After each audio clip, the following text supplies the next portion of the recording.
era tanta el hambre que él estaba pasando, ya no están los amigos, ya no están las amistades con el cual él compartió toda su herencia, que la perdió. Entonces, estando en ese lugar ya destruido anímicamente, económicamente, socialmente, hermano, ya nadie daba un peso por él, cuidando los cerdos y tratando de, si es que podía él, comer de la comida que ellos comían, entra en sí y dice, y volviendo en sí, y se recuerda de su padre, se recuerda de su familia, se recuerda de su madre que había quedado llorando, se recuerda de su hermano, ¿cierto? Y vuelve en sí y piensa él, en casa de mi padre había abundancia, había muchos jornaleros, pero aún el menor de ellos era bendecido o era bendecida su mesa. Ahí se da cuenta que su padre era bueno, era un buen jefe, un buen patrón, porque aún el menor de los jornaleros tenía todas lo que era más necesario para tener que vivir con su familia. Entonces él entra en sí y dice, iré a mi casa, iré a mi padre y le diré, Padre, pecado contra el cielo y contra ti. Y le pediré que me haga como uno de sus jornaleros. Él sabía, hermano, que siendo uno de sus jornaleros, iba a tener más de lo que tenía ahí. Iba a haber pan en su mesa, tal vez una piececita, no sé, en un rincón, pero iba a tener mucho más de lo que estaba sucediendo en él en ese entonces. Entonces, cuando él llega, hermano, y en el verso siguiente, y me levantaré e iré a mi padre y le diré, Padre, pecado contra el cielo y contra ti. Uno se pregunta, la falta fue contra el papá, no tenía nada que ver el cielo aquí. Pero cada vez uno comprende, hermano, que cuando nosotros cometemos un error, le fallamos a Dios. Primeramente le fallamos a Dios. Y en segundo lugar le fallamos a la persona a la cual hemos tenido problemas, la dificultad, por cual nosotros hemos tenido tal vez la amargura, las tristezas. Pero primeramente, hermano, se da cuenta que él comete un error al cielo, comete un error a Dios, a nuestro Dios. Que el Señor nos bendiga, hermano. Entonces, él llega ante su padre, vemos, ¿cierto?, que el papá lo ve de lejos, pero hay una cosa importante en esto, hermano, que el padre es movido a misericordia. Y no lo rechaza como que fuera el hijo perdido, el hijo que había muerto, no lo rechaza, sino que lo besa, dice que lo toma, lo abraza y manda a matar un becerro y hace una gran fiesta. Es lo que la historia nos cuenta. Recuerden que esta parábola la está aconsejando, la está enseñando nuestro Señor Jesucristo. ¿Ya? Entonces, y se enfrenta al hijo, al papá, y le dice, Padre, he pecado contra el cielo y contra ti. Qué importante, hermano, la humildad que él había adquirido y no venía como el hijo menor. Que pudo haber sido así. Yo soy tu hijo, sí, me fagué con la plata, ¿ya? Hice negocios malos, ¿cierto? Invertí la plata y me fui a pérdida, pero sigo siendo tu hijo. Pero no llegó de esta forma, sino que llegó de una forma muy humilde por el quebranto que había pasado, la necesidad. Hambre como uno de los jornaleros. Qué importante, hermano, reconocer cuando nos equivocamos. Qué importante reconocer cuando fallamos. Qué importante reconocer, hermano, cuando tratamos de caminar junto a nuestro Dios y creemos también que lo estamos haciendo bien y nos equivocamos en forma o en parte. Pero qué importante es reconocer que hemos fallado al cielo, le hemos fallado a nuestro Dios. Entonces, dice la palabra del Señor, hermano, en Primera de Juan, parece que Primera de Juan, capítulo 1, verso 9, porque era importante, hermano, pedir perdón al cielo, si no era porque a él se le estaba ocurriendo. Él había fallado con su padre, había fallado uno de los mandamientos. Honra a tu padre y a tu madre, había fallado, se había equivocado, aún siendo el hijo menor. Tal vez como menor se podía justificar, pero no había justificación ante nuestro Dios. Nosotros podemos tomarnos y nuestros hijos pueden ser justificados, pero tenemos que enseñar el camino a El error, hermano, que te cuenta también, no fue el pedir su fortuna o parte de su mala. Porque a lo mejor sí, la hubiera invertido bien, mira, en su negocio, pero fue un mal administrador. Y era necesario eso, hermano, para que el hombre fuera quebrantado. Este joven, ¿no es cierto? Pero también hubo esa valentía de poder pararse, levantarse e ir a su padre y ver, ¿no es cierto? Si confesamos nuestros pecados, Él es fiel. Nuestro Dios es fiel y justo para perdonar nuestros pecados y limpiarnos de toda maldad. El pecado contra el cielo, le dice. Él sabía que tenía primeramente que ser perdonado por nuestro Dios. Él sabía eso, porque le había fallado no tanto a su padre, sino que le había fallado a nuestro Dios. El haberse adelantado a pedir lo que también le correspondía por ser hijo, pero se apresuró a tomar esa decisión. Muchas veces nosotros también vivimos situaciones así, nos apresuramos y le pedimos a Dios cosas, peticiones o situaciones que queremos que Dios nos responda, sabiendo que no estamos como dentro de los parámetros que Dios tiene para nosotros. Recuerde siempre, hermano, que nosotros podemos tener muchos planes para cada uno, en lo personal me refiero. Pero Dios tiene un propósito con cada uno de nosotros. Es muy diferente a tener un plan, un proyecto. Dios tiene propósito con los niños, propósito con los hermanos, propósito con las hermanas. Entonces, era necesario, hermano, que este joven reconociera primeramente que había fallado ante nuestro Dios. Y después, hermano, venía el otro paso. Ya es perfecto el perdón de nuestro Dios.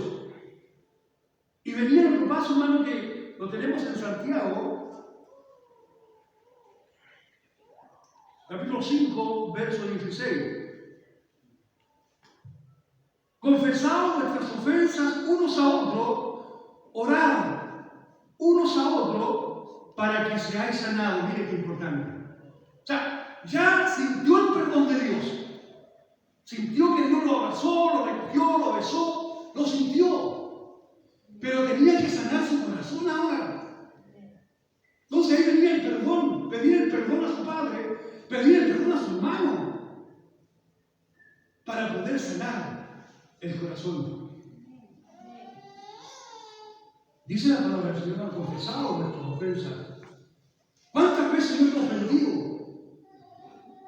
Es necesario que te pida, pero ¿cuántas veces te he ofendido?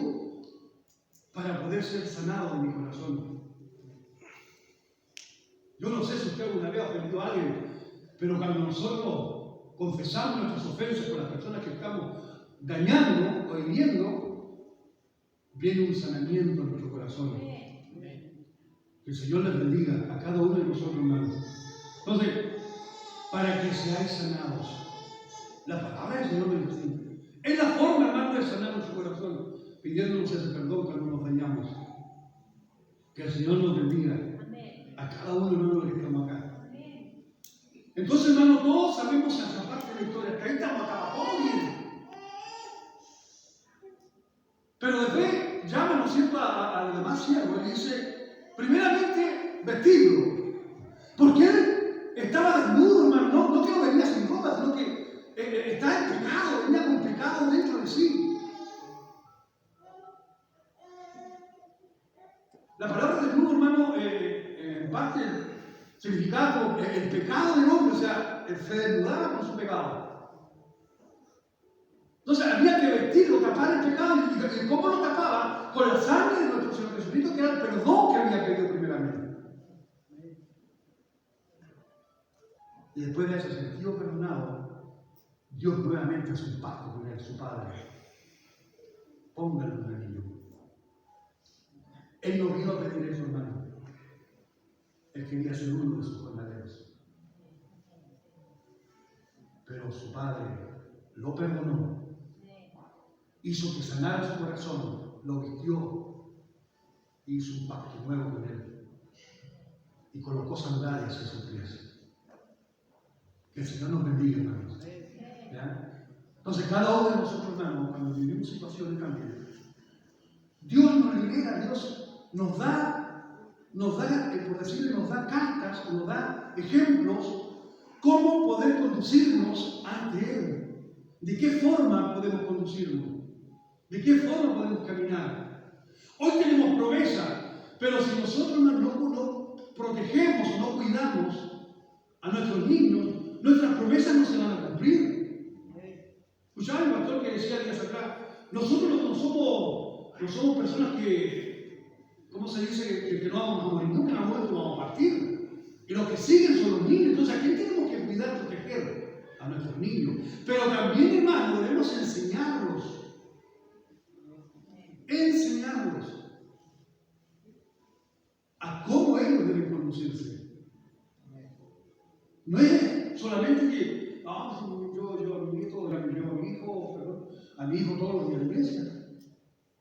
Pero es su labor, es nuestra labor. Enseñar a nuestros hijos. ¿Me entienden? Para cuidar el futuro de la iglesia que está en manos de nuestro Dios. Hoy debemos nosotros proteger a nuestros niños. Y ahí siempre se suma él, porque él anda como en urgente buscando a quien devorar, para poderlo desviar de lo que él le está creyendo. El Señor nos bendiga, hermanos.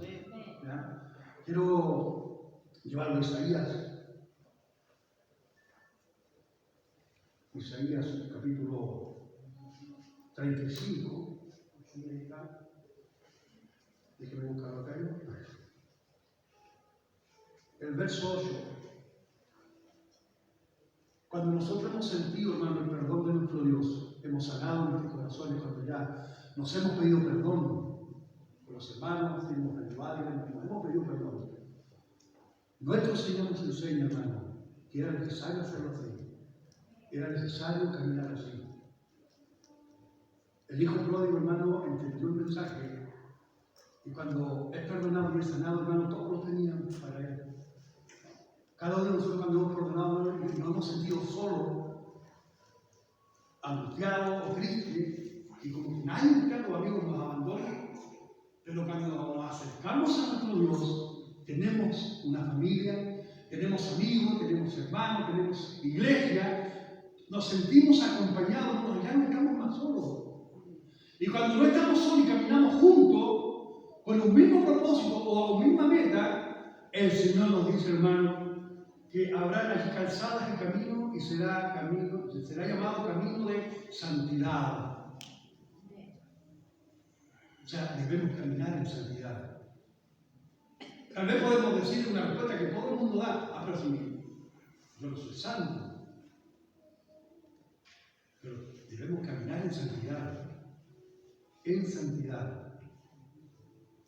nuestro Dios,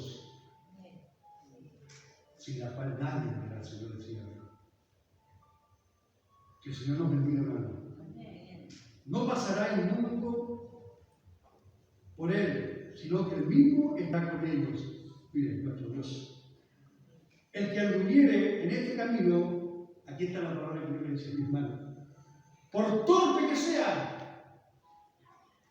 no se extrañará. A lo mejor no entiendo nada, soy torpe, soy tonto, pero Dios no va a permitir que yo me extraviese y yo coloco mi corazón ante Él. Puedo ser torpe en todas las cosas, pero si aprendo a caminar en santidad, Dios no va a permitir que ni lo alto ni lo bajo te pueda dañar. Él no va a permitir porque el infierno llega a sacar y lo puede llevar. Porque caerán a tu lado mío y de mí a tu diestra, mas a ti no llegarán. Entonces, levantemos el vuelo como el águila, levantemos el vuelo, caminemos fijo o seguro como camina el león. Porque el león de la tribu de Judá está con nosotros. Que el Señor les bendiga, hermano, de verdad. Es importante servir a nuestro Dios y buscar esa santidad, sin la cual nadie podrá ver a nuestro Dios. Y nosotros esperamos ese acontecimiento de verlo, de estar con Él. Pero debemos cuidar los que vienen tras nuestro, porque nosotros no somos para siempre. Hay otra palabra que vamos a morir en un momento, nos vamos a ir, vamos a partir. Años atrás decía, ¿qué huella vamos a dejar? ¿Cuál es su huella? El hijo pródigo entendió y trató de buscar a su padre, humillándose, tocando humildad en su corazón, en la forma de expresarse, de hablar. que había pecado contra el cielo y contra él. Y sintió ese perdón y esa sanidad. Hoy el Señor tiene para nosotros vestimentas nuevas, sandalias nuevas y un pacto nuevo. Que el Señor le bendiga. Demos gracias al Señor. Le damos muchas gracias.